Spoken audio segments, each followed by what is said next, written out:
আজি আমাৰ পৌৰাবাৰী মানে বিপে প্ৰাইমাৰী কমিটিৰ 21তম বাৰ্ষিক অধিৱেশনত আমি নতুন কমিটি গঠন কৰা হৈছে। এই নতুন কমিটিৰ যোগেদি আমি এটা আশা কৰিব পাৰিছোঁ যে আহি থকা নিৰ্বাচনৰ সময়ত এইবাৰ আমি পৌৰাবাৰী প্ৰাইমাৰীত আমি বিপুল ভোট পাই আকৌ পুনৰাই আমি বিধায়ক আমি পাবলৈ সক্ষম হ'ম।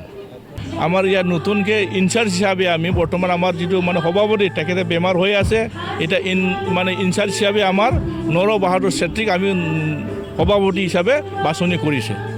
আমাৰ পৌৰাবাৰী প্ৰাইমাৰী হিচাপে বিভিন্ন জাতি জনগোষ্ঠী অঞ্চলত বসবাস কৰে। আমাৰ কমিটিটো সকলো জাতি জনগোষ্ঠীলৈ ইয়াৰ কমিটিবিলাক গঠন কৰা হৈছে।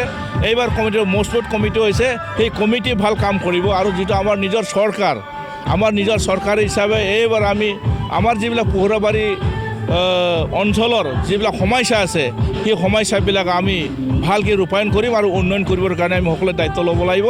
ইয়াৰ কাৰণে মই ৰাইজক আহ্বান কৰিব বিচাৰিছোঁ, যিকোনো আঁচনিৰ পৰা আপোনালোকে পিছ পৰিব থাকিব নালাগে। যিমান পাৰে আমি এটাৰ পিছত এটাকৈ আমি যিবিলাক মানে BPF চৰকাৰ হিচাপে এইবাৰ আমি প্ৰতিশ্ৰুতি দিছিলে, সেই প্ৰতিশ্ৰুতিটো আমি অহা আমাৰ BTG 61 হিচাপে